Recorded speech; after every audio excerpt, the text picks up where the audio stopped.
L'organisation de son attaque, donc l'activité EP, les contrats représentent 44% des contrats pratiquement de toute la son attaque. Donc c'est les 1100 contrats, on peut dire l'équivalent de 500 contrats sont gérés par l'activité EP. Donc les marchés, donc avec la baisse des revenus, donc avec la base des investissements, on a pratiquement pour les activités où il y a des entreprises nationales, que ce soit filiales ou entreprises à secteur privé qui peuvent assurer cette activité, on les favorise et ils sont prioritaires sur ces dossiers-là.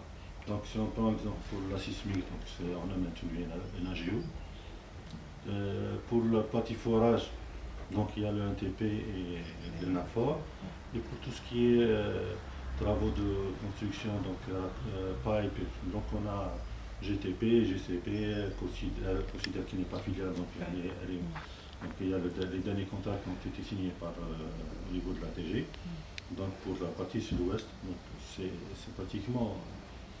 Et sur nos contrats, même si c'est une activité qui n'est pas à 100% assurée par nos sociétés nationales, et s'il y a une entreprise étrangère qui prend le marché, si c'est un EPC ou un projet, donc on existe dans les contrats que toute activité qui existe en Algérie soit assurée par des sociétés algériennes.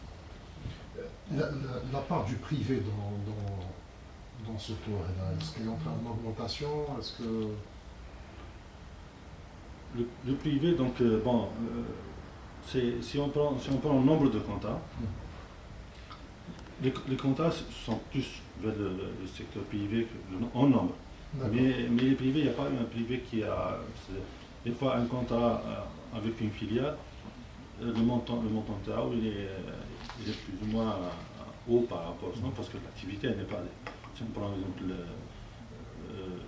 la tuyauterie, donc le pipe, donc si on a un contrat sur les pipes, le montant il est peut-être il représente 80% de notre activité. Donc c'est pour ça le nombre de contrats en privé il existe, mais il est important. Oui.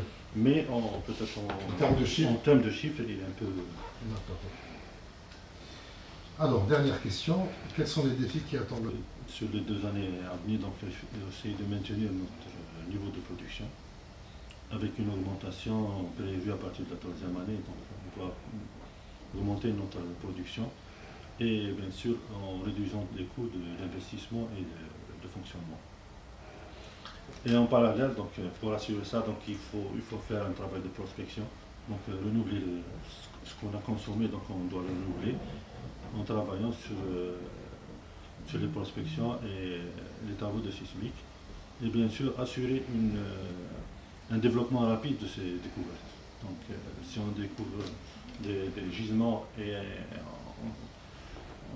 on retarde sur le développement, donc on atteint une année donc, là où il y en a une baisse de production. Donc là, il faut suivre donc, toute la chaîne. Il faut toute la chaîne, c'est dans la prospection. Dès la prospection, on commence les développements et essayer d'assurer une augmentation de production d'ici 2023.